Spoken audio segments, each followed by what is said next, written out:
याद रखना, किसी की जमीन जायदाद ना हड़पना, जितना तुम्हारा है उतने में खुश रहना, मेहनत करके कमाना बढ़ाना, दूसरे का एक रत्ती एक इंच जमीन जायदाद ना अपनाओ, क्योंकि ईश्वर के घर देर है अंधेर नहीं है। जब ईश्वर की लाठी चली तो धृतराष्ट्र का वंश नष्ट हो गया, पानी देने वाला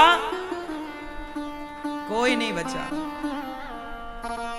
ईश्वर थोड़ा God mills grind slow but sure, विश्वास रखिएगा। ईश्वर की लाठी धीरे चलती है, ईश्वर की चक्की धीरे धीरे गेहूं पीसेगी पर पीसेगी जरूर।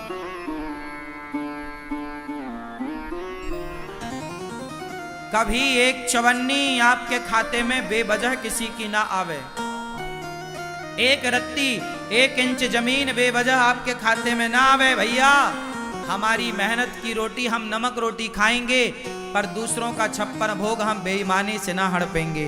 हम सुखी हैं साइकिल में, हमें बेईमानी करके धन्ना सेठ नहीं बनना। हम साइकिल में ही खुश हैं, साइकिल में ही चलेंगे। पैसा कमाओ, मेहनत का कमाओ।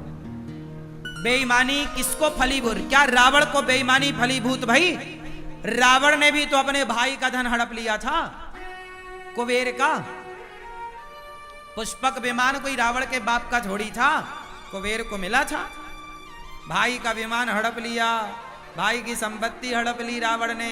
क्या हुआ? सर्वनाश हुआ।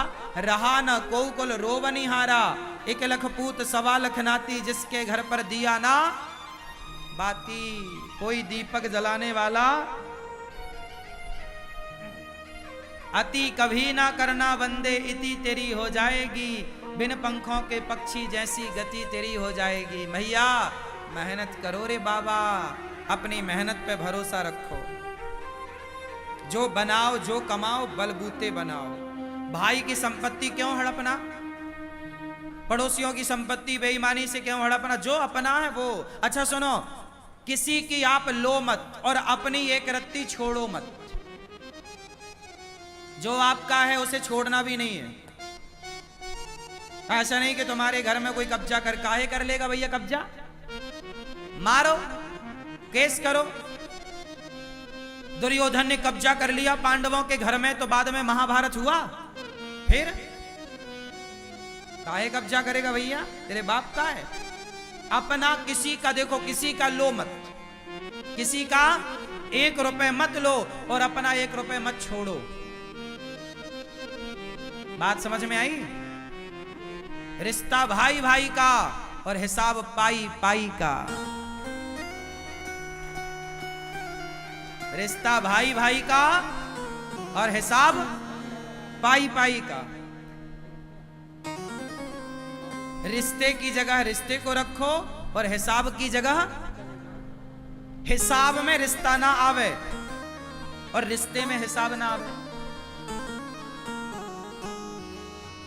ये महाभारत की कथा तुम्हारे लिए सिखा रही है, लेकिन तुम तो बस द्रौपदी को लिए बैठे हो। उसकी गलती है, उसकी गलती है। मिलेगी द्रौपदी ना, बात करेगी ठिकाने से।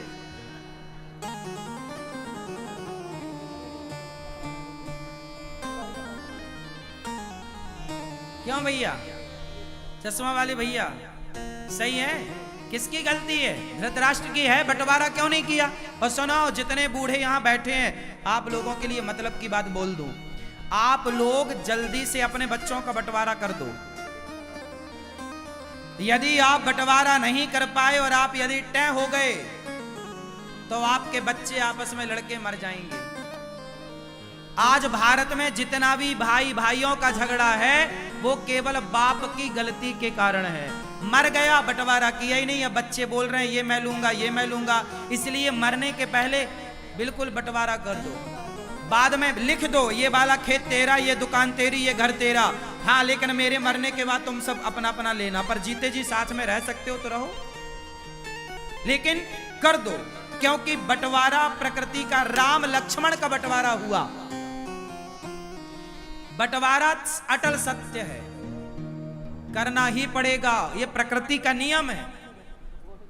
आज नहीं कल, कल नहीं, जीते जी भाई दोनों भाई लड़कर के अलग हों, उससे अच्छा प्यार मोहब्बत से अलग हों, ताकि वो अलग होकर भी एक रह सकें।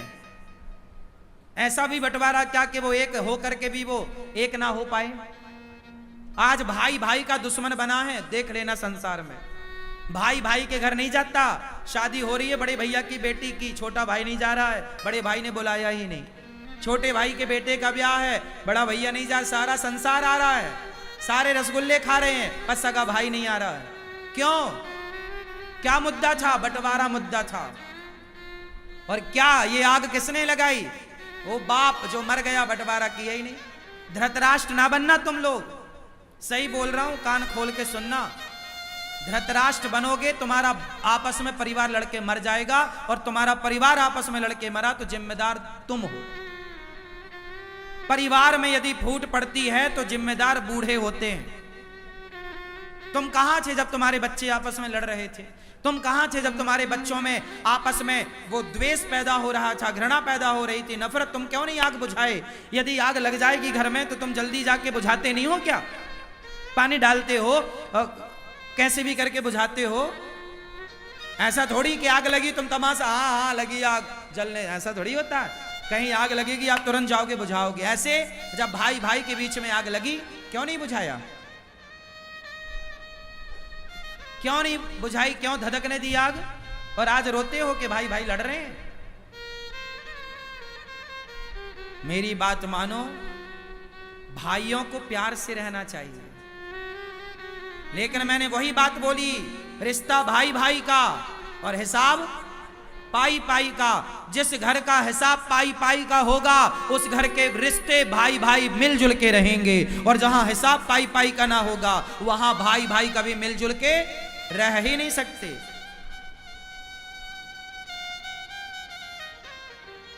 क्यों मैया, सही है कि गलत है?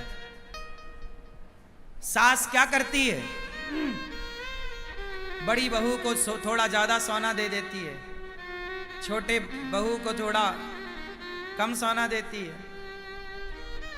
बाप क्या करता है? बड़े बेटे को थोड़ा ज्यादा जमीन जायदाद दे दिया, थोड़े कम। काहे भैया? तो औलाद तो तुम्हारी है, तुमने ही तो पैदा किया था। जब औलाद तुम्हारी पैदा तुमने किया, तो बंटवारे में फिर पक्षपात क्यों? बराबर क्यों नहीं? जो माँ बाप अपनी औलाद के साथ विश्वासघात करते हैं, जो माँ बाप अपने बच्चों के बंटवारे में गलत डिसीजन देते हैं, गलत तरीके से बंटवारा करते हैं, वो माँ बाप मरकर सीधा नरक जाते हैं, उनका रिजर्वेशन वहां कंफर्म है। तुम औलाद देखो, गलतियां केवल बच्चों की नहीं होती कि बच्चे ही सेवा, हाँ बच्चे सेवा करें माँ बाप की, बच्चे पलकों पे रखें माँ बाप को, ये बच्चों का धर्म है। लेकिन माँ बाप का भी तो कुछ धर्म होता होगा। माँ बाप का धर्म यह है कि तुम बच्चों के साथ कोई पक्षपात ना करो, कोई पक्षपात नहीं।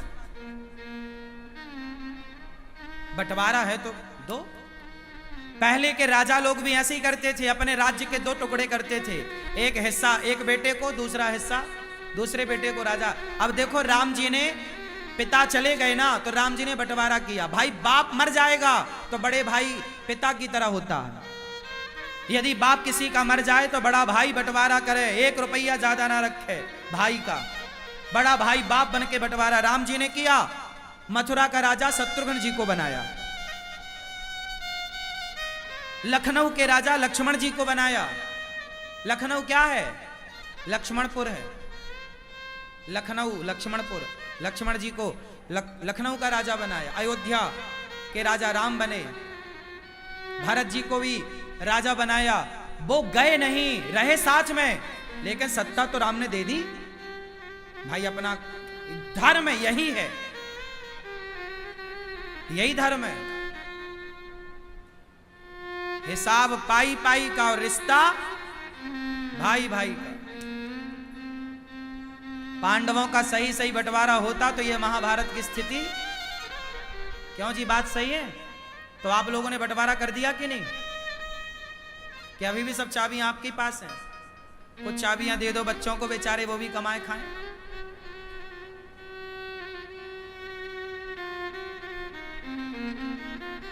बच्चे कैसे हों? माँ बाप तो ऐसे हों कि परफेक्ट बंटवारा करें, पर बच्चे ऐसे हों कि बच्चे इतना सेल्फ डिपेंड बन जाएं, इतनी मेहनत करने वाले हों, इतने अच्छे हों कि उन्हें बाप की संपत्ति लेने की जरूरत ही ना पड़े, वो बाप से ज्यादा कमा करके दिखाएं, लड़ने की जरूरत ना पड़े। ऐसा बेटा हो। आपको बाप के टुकड़ों पे क्यों पलना है? आप मेहनत करके कमाओ। आप अपने बाप से भी ज्यादा कमा सकते हैं, आप में काबिलियत है तो, और नहीं है तो बाप जितना देगा वो भी तुम बेच के नाश कर दोगे। तो महाभारत का मूल कारण क्या है? बंटवारा ना होना। दूसरा कारण, महाभारत क्यों हुआ? भीष्म पितामह सबसे बलवान थे। जब द्रौपदी की साड़ी खिंच रही थी, जब पांडवों के साथ अधर्म हो रहा था, द्रौपदी के साथ अधर्म हो रहा था, जुआ में छल हो रहा था, तब पितामह भीष्म चुप क्यों थे? बच्चे गलत कर रहे हैं और घर का बूढ़ा चुपचाप तमाशा देख रहा है, तो महाभारत जरूर होगा। इसलिए बूढ़ों को धर्म के साथ खड़ा होना चाहिए। पितामह चुप क्यों थे? ये सवाल आज भी पितामह से पूछा जाता है। पितामह, जब द्रौपदी की साड़ी खिंच रही थी, आप चुप क्यों थे? क्यों नहीं दो थप्पड़ जमाया, तलवार निकाल के काट देते? एक दुशासन को काट देते तो 99 कटने से बच जाते। एक को काट देते तो 99 बच जाते। एक को नहीं काटा तो 99 और कट गए। इसलिए क्या पितामह का धर्म नहीं था कि दुशासन का हाथ पकड़ के 4 थप्पड़ जमाते गाल में? क्यों रे मूर्ख, भाभी के कपड़े उतारेगा? बोलो, क्या पितामह बलवान नहीं थे? अरे पितामह को इच्छा मृत्यु का वरदान था। पितामह सबसे दिग्गज बलवान थे। अपने गुरु परशुराम जी को युद्ध में संतुष्ट किया। क्या लगता, चूड़ फूक मारते ना दुशासन उड़ जाता। पितामह के सामने क्या बल था दुशासन का? बोला नहीं पितामह ने। महाभारत हुआ। जहां बोलने की जरूरत है ना, बोला करो, और जहां चुप रहने की जरूरत है वहां चुप रहा करो। गलती करी तो बाणों की सैया मिल गई। हाँ, तुम भले पितामह हो, पर कर्म दंड भोगना पड़ेगा। चलो बाणों की सैया लो, ये दंड था। चुप रहने का तमाशा है, और चुप रह लो। इसलिए चुप रहने की जरूरत नहीं है, बोलने की जरूरत है। कब तक चुप रहोगे? भारत का हिंदू चुपचाप बैठा है, इसलिए भारत के गांव के गांव आज हिंदुओं के कन्वर्ट हो गए, और कोई मुस्लिम धर्म अपना रहा है, कोई क्रिश्चियन बनता जा रहा है। पूरा भारत धर्म परिवर्तन की आग में झुलस रहा है, और सारा हिंदू समाज चुपचाप भीष्म पितामह की तरह तमाशा देखने बैठा है।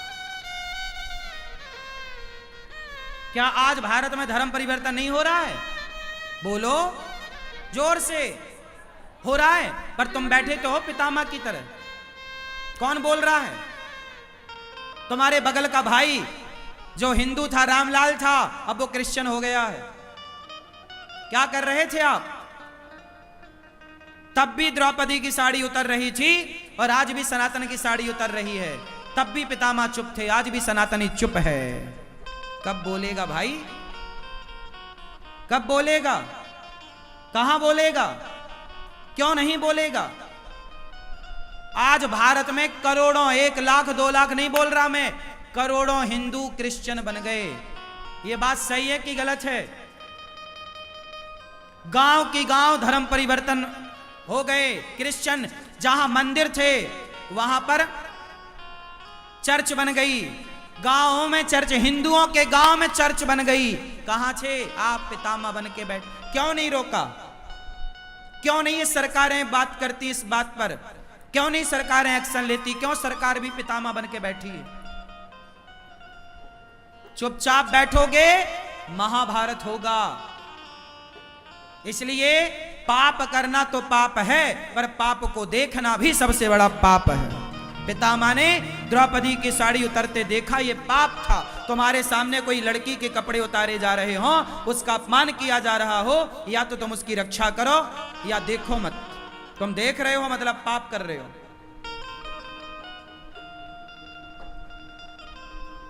पितामह की तरह आज समाज है। तब भी पितामह चुप थे, आज का भी पितामह चुप है।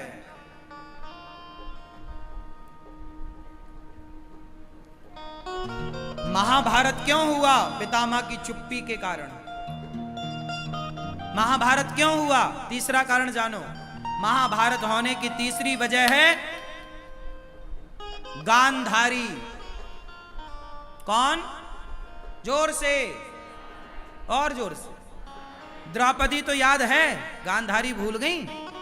अभी याद दिलाता हूं गांधारी का किरदार क्या है, सुनना। गांधारी ये कौरवों की माता है, धृतराष्ट्र की धर्म पत्नी है। गांधारी का योगदान क्या, सुनो। ये वही गांधारी है जब दुर्योधन पर संकट आया तो बोलती हैं कल सारे कपड़े उतार के आ जाना, मैं तुझे देखूंगी, पट्टी हटाऊंगी आंखों की, मेरी शरीर की, मेरी नजर तेरे शरीर पर पड़ेगी, तू वज्र का हो जाएगा। ये बात पता है आपको कि गांधारी ने बोला था आखिरी में कि सारे कपड़े उतार के आना, मैं तुझे देखूंगी, क्योंकि गांधारी एक पतिव्रता नारी है और वो जिसे देख लेगी तो वो शरीर उसका वज्र का हो जाएगा, कोई मार नहीं सकता। ये एक पतिव्रत नारी का धर्म है, पतिव्रता नारी। वो अपनी सारी शक्ति दुर्योधन में डालना चाहती हैं। गया दुर्योधन, गया, भगवान ने देखा कहां जा रहा है, बोले मां ने बुलाया है। भगवान ने देखा कपड़े सारे उतार रखे तैने, नंग धड़ंग जा रहा है, शर्म नहीं आती, कुछ तो लपेट। तो भगवान ने वो पत्तों की टॉवेल बना के लपेटवा दी, जांग वांग ढक गई। गया, गांधारी ने कहा कुछ कपड़े तो नहीं है, बोला कपड़ा नहीं है। खोला तो पूरा शरीर दुर्योधन का वज्र का हो गया, पर जांघों पर नजर नहीं पड़ी चूंकि पत्ते से ढक रखा था। तो गांधारी ने कहा कि ये तूने, मैंने बोला था ना तू सारे कपड़े उतार के आना, ये टॉवेल क्यों लपेट रखा था? अरे बोले कन्हैया, बोले गांधारी बोली कन्हैया नहीं चाहता। श्राप दे दिया कन्हैया को कि जैसे मेरी आंखों के सामने मेरा वंश समाप्त हुआ है कन्हैया, जैसे मेरे बच्चे आपस में लड़कर मर गए, तेरा वंश भी आपस में लड़के मर जाएगा।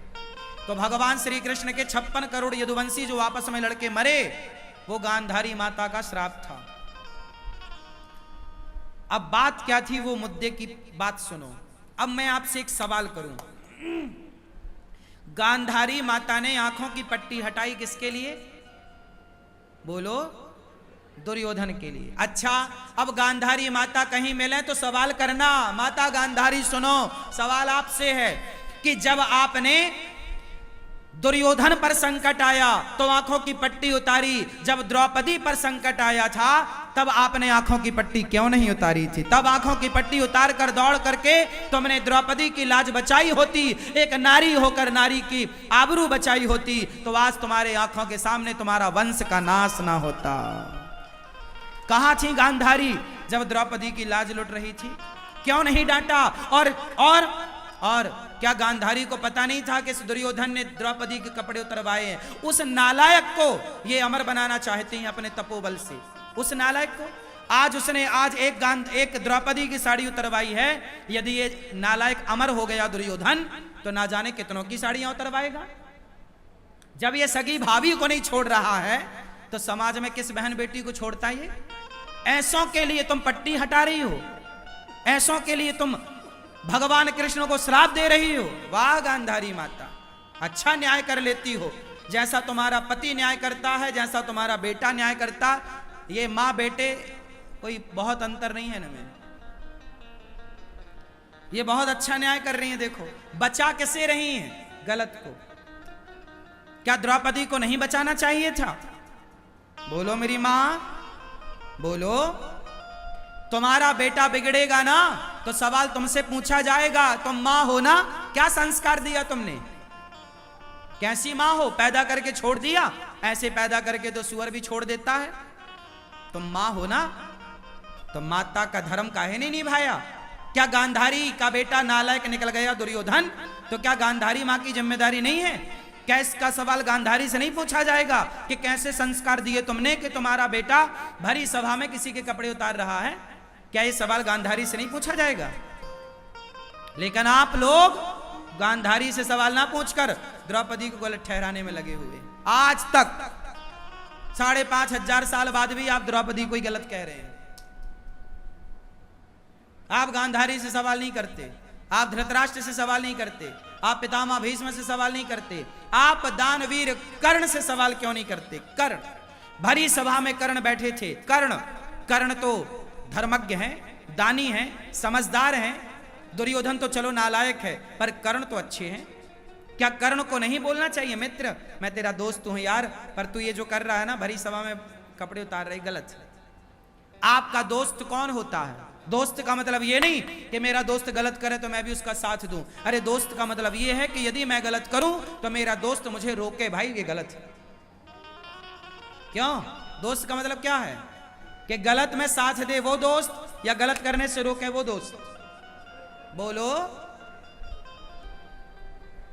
साथ दे, रोके। भाई तुम्हारा दोस्त किसी महिला के कपड़े उतार रहा है तो तुम भी उतारने लगोगे कि अरे रोक भाई, ये गलत है यार, तू मेरा दोस्त है, मैं तेरा भला चाहता हूं, ये गलत है, तू गलत कर, रोक।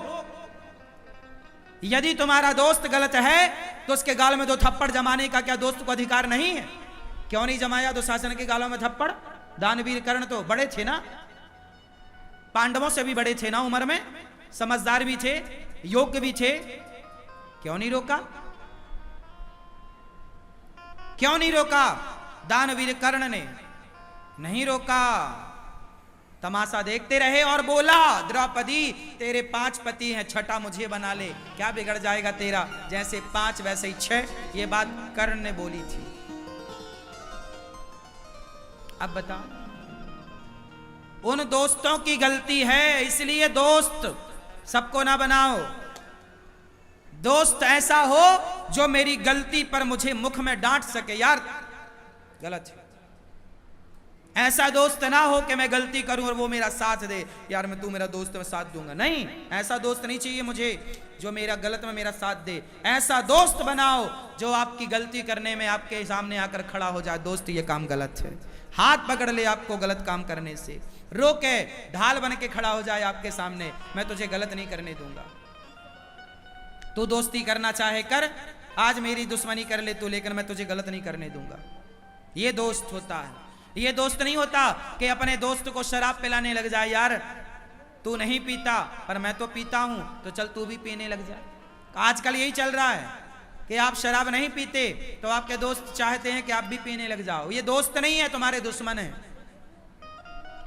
जो खुद तो बिगड़े हैं, खुद तो गलत हैं, आपको भी गलत बनाना चाह रहे हैं। ये काय का दोस्त है? घटिया क्वालिटी का। ये दोस्त नहीं है। ऐसों के संग तो खड़े भी मत हो, दोस्ती तो छोड़ो। दोस्त तो कैसा हो? योग्य,